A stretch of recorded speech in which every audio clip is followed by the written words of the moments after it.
안녕하세요. 반갑습니다. 리얼 미국 주식입니다. 오늘 여러분들께 준비한 주제는 테슬라 마이너스 33% 폭락, CPI 심상치 않습니다라는 주제로 오늘의 영상을 준비했습니다.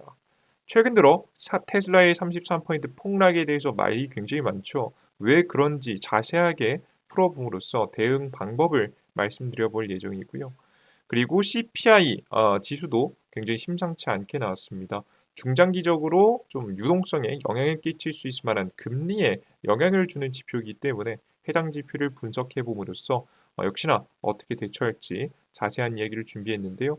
혹시나 궁금하실 분들을 위해서 말씀드리면 전 오늘 테슬라를 긍정적으로 좀 보고 있습니다. 그 상세한 이유도 자세하게 하나씩 풀어서 설명드리도록 할 테니 영상 끝까지 잘 시청해 주시면 좋을 것 같습니다. 우선 지금 현재 리얼 미국 주식에서는요. 매주 월요일, 목요일, 토요일 날짜로 미국 시장의 주요 뉴스 브리핑, 시장에서 나온 시장에 영향을 끼칠 수 있을 만한 주요 뉴스들, 그리고 주요 지표 발표, 금리, 그리고 금리에 영향을 끼치는 고용과 물가 지표에 대해서 이야기 드리고 있습니다. 저는 CPI 지표를 오늘 자세하게 설명을 좀 드리겠죠. 그리고 업종 흐름 분석도 해드리고 있습니다. 특별하게 많이 올랐거나 떨어진 종목이 왜 그랬는지 알아야 우리가 이게 매수의 기회인지 아니면 정말 조심해 봐야 되는 시도인지 파악할 수 있겠죠. 그래서 해당 분석을 진행할 예정입니다. 오늘은 테슬라가 어, 테슬라가 이제 주로 다뤄질 예정입니다. 이러한 분석을 매주 3번씩 해드리고 있으니까요. 여러분들께서 시장을 일일이 하나씩 다 보기 어려우시잖아요. 시장의 흐름을 보시면서 매수 타이밍을 노리시는 분들은 해당 분석들 쭉 시청하시면서 여러분들께서 대응하시는데 도움을 받아가시면 좋을 것 같습니다. 그리고 저희는 많은 것 바라지 않습니다. 여러분들의 댓글 하나씩 달아주실 때마다 수익 1%씩 올라간다 생각하시면서 많은 응원의 댓글이든 질문이든 다 상관없습니다. 다 달아주시면 여러분들의 의견도 상관없습니다. 달아주시면 감사하겠습니다. 영상 마음에 드시면 구독하고 따봉 버튼도 부탁드립니다. 자, 그럼 본격적으로 오늘의 영상 시작해 보도록 하겠습니다. 일단 여러분들께서 영상 시작에 앞서서요. 요거까지만 설명드리고 할게요. 저희 여러분들께서 실시간 뉴스 어디서 보는지 모르겠다 하시는 분들이 많으셔서 실시간으로 텔레그램 방을 운영하고 있습니다. 현재 텔레그램 방에서 실시간으로 계속해서 올라온 뉴스들을 다른 곳들보다 최대한 빠르게 전달해 드리기 위해서 노력하고 있는데요. 여러분들께서 실시간 뉴스까지 원하시는 분들은 보시는 바와 같이 텔레그램 메인 창에 텔레그램 링크 걸어놨으니까 클릭하셔서 접속해 주시면 좋을 것 같습니다. 자, 그럼 본격적으로 오늘의 영상 시작해 보겠습니다. 첫 번째, 미국의 주요 시장 뉴스입니다. 자, 오늘 날짜로 굉장히 크게 주목을 받은 뉴스가 있죠. 드디어 트럼프와 우크라이나의 현재 트럼프가 우크라이나에 좀 신경을 쓰기 시작했습니다. 이 뉴스 전에 아셔야 될 내용은 뭐냐면 우크라이나의 대통령이 만약에 미국이 빠르게 전쟁 협상 이렇게 안 해주면 우리가 직접 러시아하고 직접 협상하겠습니다라는 이야기를 한 적이 있어요. 그만큼 좀 급하다라는 것을 좀 어필을 한 건데요. 그러자 트럼프가 지금 현재 이걸 우크라이나하고 러시아하고 직접 협상해 버리게 되면 우크라이나 재건에 개입할 만한 명분이 많이 떨어지고 사실상 자신의 업적 아니겠습니까?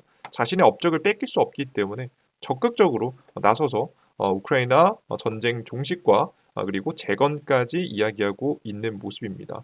자, 근데 그 과정 속에서 유럽과의 갈등이 계속해서 나와주고 있는데요. 안 그래도 관세에 대한 부분, 무역에서의 관세에 대한 부분으로 논란이 많은데 지금 현재 이런 협상에 유리하게 좀 가져가기 위해서 이런 지금 현재 우크라이나 재건에 대한 부분들도 미국이 흔드는 것으로 보입니다. 트럼프가 일부러 좀 흔들고 있는 것으로 보여요. 상세한 내용 보도록 하겠습니다. 도널드 트럼프 미국 대통령은 블라디미르 푸틴 러시아 대통령과 통화하며 우크라이나 전쟁 평화 협상을 추진했으며 이에 유럽 동맹국들은 경계하고 있습니다. 왜냐하면 유럽을 제외하고 협상을 할까봐 그런 거예요. 블룸버그 이코노믹스는 유럽이 향후 10년간 우크라이나 보호 자체 군사력을 확장하기 위해서 3조 1천억 달러를 지출해야 할 것으로 추산하고 있습니다. 유럽 지도자들은 트럼프의 협상 방식과 푸틴과의 대화가 나토 동맹을 약화시킬 가능성을 우려하고 있습니다. 왜 그런 이런 얘기가 나오냐면 이제 최근에 트럼프 대통령이 이제 관세 이거 너네 최근에 관세 이거 부과한다고 하는데요. 관세 부과 이런 거 사실상 다른 협상으로 보이지만 전 트럼프는 연결 짓고 있다라고 보여지거든요. 너네 이거 관세 이거 이대로 이제 불합리한 관세 이렇게 계속 할 거면 우리 나토에서 빠진다? 왜 트럼프는 계속 나토 군사 연합이거든요. 정확하게는 러시아에 계속해서 유럽에 끼치는 영향력을 막기 위해서 군사 동맹을 과거에 만들어 놓은 게 나토 동맹이에요. 이거 미국이 만들었거든요, 과거에. 근데 최근에 트럼프는 미국이 방위비 다양한 국가들을 지키는데 돈을 너무 많이 쓴다라는 좀 불만을 좀 가지고 있거든요. 비용 지출을 줄여야 된다라고 하면서 나토를 탈퇴한다는 이야기를 하고 있습니다. 지금도 미국이 돈을 가장 많이 내고 있으니까요. 이 나토에서 만약에 트럼프가 탈퇴하게 되면은 정말 앞서 말 보셨던 바와 같이 우크라이나 전쟁이 끝나고 나서 군사력을 강화하기 위해서 돈을 어마무시하게 써야 되는 상황이 유럽에게 좀 닥친 거죠. 그래서 해당 문제로 갈등을 좀 일으키고 있다라고 보시면 되겠습니다. 트럼프 행정부는 우크라이나가 나토 가입이나 모든 점령지 탈환을 기대하기는 어렵다고 밝혔고 어, 유럽 국가들이 방위 책임을 더 크게 져야 된다고 강조했습니다. 그죠? 이런 모습들을 현재 보여주고 있습니다. 그래서 트럼프는 관세라든가 아니면은 지금 현재 이런 나토에 나가는 비용 지출을 좀 줄인다든가 다양한 방식으로 이득을 얻어낼 준비를 하고 있는 모습입니다. 근데 발언들을 보시면요. 우크라이나가 나토에 가입을 하지 못한다는 거라든가 모든 점령지를 탈환한다라는 거라든가 이런 것들은 다 누가 좋아할 만한 이야기냐면 이 푸틴이 좋아할 만한 얘기입니다. 과거부터 트럼프 대통령은 푸틴하고 굉장히 친하다는 얘기가 굉장히 많은데 이렇게 되면 확실히 푸틴이 원하는 대로 지금 이제 전쟁 종식을 진행하는 게 아니냐라는 이야기가 좀 돌 수 있어 보입니다. 실제 이제 전쟁이 계속되면서 이게 러시아거든요. 이게 우크라이나고요. 왼쪽으로 가면 유럽이고요. 밑으로 가면 이제 중동 쪽이 될 것 같은데요. 여기 보시면 우크라이나 땅이 있고 우크라이나 땅에서 요 지역을 뺏겼어요. 그죠? 요 지역을 전쟁을 통해서 뺏겼는데 해당 지역만 떼어주면 러시아는 이제 평화 협상을 할 가능성이 매우 높습니다. 왜 그런 거냐면 러시아 입장에서는요. 부동항이라고 해서 얼지 않는 항구가 굉장히 많이 필요했거든요. 굉장히 중요하게 필요했습니다. 원유하고 천연가스를 유럽이 아닌 다른 국가들에 수출하려면 통로가 필요할 텐데 그 통로가 필요했던 거죠. 과거에는 보시면 해당 요 지역을 차지하기 위해서 무단히 노력했었는데 요 지역을 차지했었습니다. 그죠? 근데 문제가 뭐냐? 요 러시아 땅하고 이어지는 요 지역이요. 땅으로 이어져 있지 않아요. 그래서 다리로 강제로 이어놨는데 철길이라든가 하나의 다리로 이어놨는데 뭐 거리도 굉장히 멀기도 하고 굉장히 거리가 멀다 보니까 많이 차가 다 돌아다니도록 만들지 못했어요. 그러다 보니까 이게 운송에 굉장히 제약이 굉장히 많았어요, 양에. 그래서 이 육로를 뚫는 길을 차지한 겁니다. 러시아가 전쟁의 목표가 우크라이나를 다 먹는 게 목표가 아니고요. 보시는 바와 같이 이 땅, 딱 육로를 뚫어 버리는 게 러시아의 목표였다라고 보시면 될 것 같고, 그를 통해서 나중에 원유하고 천연가 수출을 원활하게 하는 전략을 좀 취하고 있다. 그래서 러시아가 원하는 건 이것이기 때문에 이것에 대해서 이야기 많이 나오고 있고요. 그러면서도 우크라이나가 나토에 가입을 하지 않길 원합니다. 러시아는 왜? 우크라이나가 만약에 가입하게 된다라고 하면 지금 현재 직접적으로 나중에 또 추가적으로 나중에 정치적으로 필요할 때 혹은 뭐 지리적 위치로 필요할 때 침략을 할 만한 가능성이 이제 문제가 생기기 때문에 여지를 좀 남겨두고자 우크라이나가 나토에 가입하는 걸 반대하고 있습니다. 예, 그래서 지금 현재 분위기가 좀 애매해요. 그렇다고 해서 우크라이나를 막상 이제 나토에 무조건 가입시키기에는 사실 우크라이나가 돈을 낼 수 있을지도 모르거든요. 사실 이게 나토라는 그룹 자체가요 그냥 돌아가는 게 아니에요. 돈이 필요한데요 방위비 지출이 필요합니다. 보시면은 나토 대부분이 2% 이상의 지출 목표를 달성하는 모습이었는데 실제 이게 나토를 유지하기 위해서 이런 조건을 좀 거는 거죠. 거의 대부분이 이제 충족했는데 못하는 국가들도 빨간색으로 좀 보이죠, 그죠? 근데 여기 국가에 우크라이나가 포함될 가능성이 매우 높습니다. 그래서 이제 바라보시는 바와 같이 여기 있는데요. 앞으로 이제 나토 방위비를 실제 낼 수 있느냐 없느냐 요게 부분도 굉장히 많은 논란이 될 것으로 보고 있습니다. 참고해 주시면 좋을 것 같아요. 마저 읽어보겠습니다. 유럽 국가들은 방위력 강화를 위해서 국방 예산을 GDP의 3.5%로 증액하고 무기 생산과 재배 치료 확대하는 방안을 논의 중입니다. 왜냐면 진짜 미국이 뺄 준비를 하고 있으니까. 만약에 이런 것들 받아들이지 않으면 어떻게 될까요? 미국이 진짜 관세 부과하겠다, 25% 관세만 부과하겠다 이러고 협박하고 있잖아요.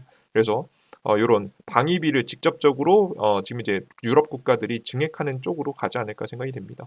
푸틴이 우크라이나에서 점령지를 확보하는 평화 협상이 이루어진다면 향후 지금 이제 발트 3국 등 나토 국가들에 대한 위협이 증가할 가능성이 높습니다. 유럽 지도자들은 공동 부채 발행, 국방산업 개편, 러시아 자산 동결 활동 등 방안을 검토하고 있으며 방위비 강화를 위한 재원 마련을 모색하고 있습니다. 우크라이나 안 그래도 유럽이 이제 지금 먹고 살기 힘들어 죽겠는데 돈까지도 마련해야 되니까 힘들겠죠. 우크라이나 재건에는 2,300억 달러가 필요하지만 현재는 1,300억 달러가 부족하며 미국과 유럽의 장기적인 지원 여부가 향후 전쟁 결과에 중요한 영향을 끼칠 전망이라고 합니다. 그래서 미국의 말을 절대 무시할 수 없는 모습이죠. 방위비 지출을 보면 이렇게 됩니다. 이제 번역기를 돌린 거라서 여러분들께서 일부 잘못 번역된 부분이 있을 수 있는데 참고하시면 좋을 것 같습니다. 뭐 보시는데 문제가 없을 것 같죠? 재건 비용이 이 정도인데 지금 차 있는 비용은 절반 정도가 좀 안 되고 실제 모자라는 비용이 굉장히 많다라는 걸 직접 표를 통해서 확인하실 수가 있습니다. 그래서 여기서 중요하게 떠오르는 게요. 미국이 우크라이나의 재건을 조금 주도할 만한 이유가 있느냐 이런 건데요. 보시는 바와 같이 이렇게 우크라이나를 재건을 함으로써 얻을 수 있는 우리 광물 자원들이 굉장히 중요하게 지금 주목받을 것이라고 보고 있습니다. 히토류, 티타늄, 지금 이제 우라늄, 리튬, 성목이라는 게 정확히 뭔지 모르겠네요. 아무튼 이런 것들이 나오게 될 거라고 보고 있고 최근에 이들 중에서 히토류를 많이 트럼프가 원한다라고 이야기하고 있어요. 중국과의 무역 전쟁에서 승리하기 위해서 결국 히토류를 어디선가 중국 이외에 조달해야 돼요. 히토류는 전 세계 어디서든 어느 정도 이제 매장량은 다 있는데 요 히토류 같은 경우에는 자연 파괴가 좀 심해가지고 이제 함부로 하지 못한다고 합니다. 그래서 중국이 주로 많이 하고 있는데요. 네, 그래서 지금 현재 히토류를 조금 얻는 방식으로 좀 가리지 않을까. 그래서 우크라이나 재건에 대한 부분을 트럼프도 그래도 꾸쭉 끌고 가려고 좀 하고 있지 않을까라는 좀 생각이 듭니다. 참고하시면서 여러분들께서 지켜보시면 좋을 것 같아요. 어떤 게 이제 묻혀 있는지도 나왔으니까 참고하시면 좋을 것 같습니다. 자, 그리고 두 번째입니다. 애플, 알리바바에 대한 내용인데요. 요거는 밑에도 좀 설명할 수 있을 만한 타이밍이 있으니까 밑에서 설명드리겠습니다. 자, 바로 넘어가서 이제 지금 현재 미국과 이제 그 유럽의 갈등이 주요 뉴스였고요. 주요 지표 발표로 가보겠습니다. 아마 많은 투자자 여러분들께서 이걸 궁금해하실 것 같아요. 주요 지표 발표입니다. 주요 지표 발표 이번에 CPI 지표가 발표가 됐습니다. 소비자 물가지수 발표가 됐는데요. 지금 현재 작년 대비해서 저번 달 대비해서는 0.5%가 올랐고요. 많이 올랐죠. 그리고 소비자 물가지수 기준에서 봤을 때는 지금 현재 3% 가량이 나오는 모습들을 보여줬습니다. 확실히 예측치보다도 높게 나왔고요. 그죠? 다들 0.1%, 0.2% 높게 나왔고요. 이전 수치보다도 더 높은 수치가 나왔다라는 것을 확인하실 수가 있습니다. 물가가 생각보다 높았다는 건데요. 물가가 높으면 뭐가 문제냐? 금리 인하에 제동이 걸립니다. 다시 찾아온 미국 CPI 쇼크, 올해 기준금리 인하 물 건너가나? 미국 1월 CPI 0.5% 상승, 1년 6개월 만에 최대폭. 인플레이션 우려 재개, 증시 하락. 미국 채권 금리 급등. 트럼프 관세 물가 불확실성 확대, 금리 동결 가능성. 지금 이제 파월 금리 인하의 신중, 당분간 긴축적 통화를 유지하겠다. 결론만 말씀드리면 생각보다 너무 많이 올랐고 그로 인해서 금리가 동결될 가능성이 높다라는 이야기가 많이 돌고 있는 시점입니다. 실제 어제 발표가 되고 나서부터 10년물 금리가 양봉으로 돌아서는 모습들 보여줬거든요. 확실히 당분간은 금리 하락에 대한 여지는 없지 않을까 생각이 되고 이렇게 되면 당장의 주식시장에 바로 폭락을 유도한다기보다는 시장 자체의 중기적인 관점에서 유동성이 좀 감소했다. 즉 이렇게 중기적인 유동성이 감소하게 되면요, 마치 좀 우리 증시가 조금 약해졌다라고 보시면 돼요. 면역력이 조금은 하락했다. 면역력이 하락한 상태에서 뭐 평소대로 특별한 문제 없이 생활하면 문제가 없겠지만 조금이라도 춥거나 혹은 바이러스에 노출될 수 있을 만한 트리거 같은 사건이 나오면 우리 몸이 이미 면역력이 낮아져 있는 상태이기 때문에 치명적이겠죠. 지금 당장에는 괜찮아 보이지만 중기적인 관점에서 금리 인하라는 약을 처방할 수 없는 현재 분위기이기 때문에 여러분들께서 유동성에 좀 문제가 생겼다라고 보시면 되겠습니다. 이해되셨죠? 그래서 해당 부분은 중기적인 관점에서 유동성 분위기가 안 좋아졌다 정도로 해석하시면 되겠습니다. 자, 그리고 업종, 그래서 이제 저는 이제 앞으로 사건이 한 4월 달에 몇 가지의 사건이 좀 터질 거라고 예상하고 있거든요. 4월 달에 본격적으로 중국하고 미국하고 관세를 부과하면서 싸우기 시작하면 증시 하방이 좀 예상이 된다라는 거. 그 이외에도 다양한 예산안 삭감에 대한 이야기도 굉장히 많이 돌면서 4월 달에 문제가 생길 가능성이 높아 보이니까 4월 달에 조심하셔야 된다라고 설명드려요. 그리고 뭐 제가 계속 설명드리지만 트럼프가 관세를 본격적으로 부과한 게 3월 달이란 말이에요. 3월 초에 부과하고 나서 그 지표 발표는 언제 나오겠습니까? 4월 달에 나오겠죠. 그래서 4월 달이 지표도 굉장히 안 좋을 거예요. 정확하게 말해서는 아까 물가 지표라든가 고용 지표라든가 전체적으로 시장 분위기가 애매하게 흘러갈 가능성이 높습니다. 그래서 저는 관세로 인해서 물가 상승이 유도될 것이고 그로 인해서 증시의 분위기가 안 좋아질 수 있다라는 거 4월 달에 조심해야 된다라고 설명을 해드리겠습니다. 자, 그래서 심상치 않은 흐름이 나온 거예요. 자, 그럼 업종별 종목 흐름 보겠습니다. 이걸 기다리신 분들 많으실 텐데요. 테슬라에 대한 이야기를 좀 해봐야겠죠. 현재 애플 같은 경우는 장중에 어제 살짝 반등했어요. AI 좀 투자하겠다. 알리바바하고 함께 손잡고 중국 시장에는 미국의 AI를 사용할 수 없게 중국이 금지시켜놨기 때문에 중국 기업하고 따로 계약을 맺어서 들어가야 되거든요. 최근에 애플이 판매량이 굉장히 크게 감소했는데 AI 기능에 성능을 다시 넣기 시작하면서 판매량의 역전을 준비하고 있는 모습입니다. 그래서 애플이 주가가 긍정적인 모습이었습니다. 테슬라의 주가가 좀 반등하고 있는데요. 테슬라의 주가의 최근에 하방의 이유 그리고 왜 반등하고 있는지까지 설명드려 보도록 하겠습니다. 자, 일단 최근에 테슬라가 떨어진 이유는 여러 가지가 있는데요. 특히 정치 테마주가 된 테슬라 CEO 머스크의 정치 활동에 주가가 고점 대비 30% 하락했다는 내용입니다. 테슬라의 주가는 최근 5거래 연속 하락하면서 굉장히 크게 하락했고 지금 현재 2천억 달러 이상이 증발했다. 머스크가 트럼프 행정부의 정보 효율부 도지의 수장이 된 이후 정치적 행보가 테슬라의 주가에 부정적인 영향을 주고 있다. 글로벌 투자은행은 머스크의 정치 활동이 소비자의 반감을 불러와 테슬라 매출에 역풍이 될 수 있다고 분석했다. 유럽 시장의 테슬라 판매량이 최근에 급락하는 발표까지 나오게 되면서 작년에 크게 급락했죠. 심지어는 독일에서는 반테슬라 정서가 확산되고 있습니다. 정확하게는 독일 안에서도 이 보수 진영에 지지를 했어요.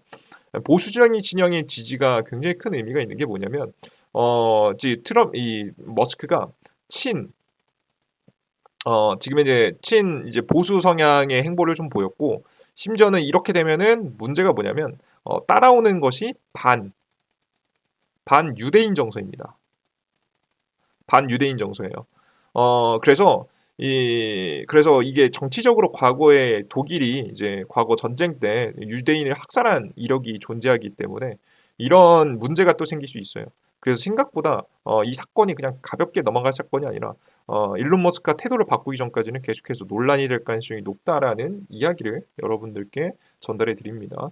참고하고 계시면 좋을 것 같아요. 단기적으로 해소될 만한 문제는 아니라는 거죠. 이 와중에 경쟁업체인 중국의 비아디의 판매량이 너무 잘 나오고 있어요. 요즘에 유튜브도 들어가 보시면 중국의 자율주행 기가 막힌다라는 영상들이 굉장히 많거든요. 뭐 어떤 의도에서 제작된 영상인지 하나씩 다 체크해 볼 수는 없지만 확실히 기술력적인 부분이 빠르게 따라오고 있다. 테슬라를 좀 따라잡고 있는 모습을 꽤나 많이 보여주고 있습니다. 테슬라보다는 아직 못하지만 그래서 이런 모습들 보여주면서 경쟁 회사의 강점으로 인해서 특히나 과도한 하락이 좀 나오고 있는 게 아닌가라는 생각이 좀 듭니다. 자, 그런데 이렇게 급락하고 있는 와중에서 저는 오히려 지금 현재 상황이 매수할 수 있을 만한 기회이지 않을까라는 생각을 하는데요. 맹신하시기보다는 참고해 보세요. 왜 그런 생각을 했느냐? 간단하게 정리해 보면은 이미 이제 그 미국에서도 적절하게 떨어진 테슬라의 주식을 사야 된다라는 이야기도 이미 나오고 있는데요. 모건 스탠리는 테슬라의 휴머노이드 기술 최선호 기업으로 선정하면서 주가를 장기적으로 800달러까지 오를 가능성이 있다고 전망했다. 테슬라의 목표 주가는 430달러 제시됐으며 자동차, 네트워크 서비스, 모빌리티, 에너지 부품 판매 등 다양한 부분의 가치를 포함한다. 이번 연도부터 새롭게 로봇 판매가 시작된다라고 이야기가 나오고 있죠. 선도 기업이기 때문에 테슬라 굉장히 매력적인 모멘텀이 하나 생겼고요.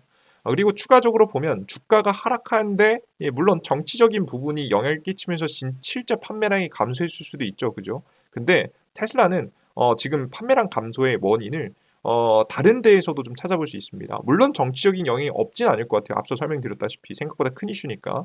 근데 우리가 간과하고 있는 게 있어요. 바로 모델 3월에 출시되는 모델 Y 주니퍼. 모델 Y를 이번에 새롭게 페이스리프트하고 저기 배터리도 조금 더 개선시켜가지고 출시하죠. 모델 Y의 출시 이슈 있고요. 그리고 모델 Q의 출시가 1분기에 진행된다는 이야기가 있죠. 1분기면 1월부터 3월 사이입니다. 아마 3월이 되지 않을까 생각이 되는데요. 저렴한 버전, 가장 저렴한 버전의 테슬라를 내놓을 예정입니다. 특히나 근데 유럽에서는 저렴한 자동차에 대한 수요가 굉장히 많거든요.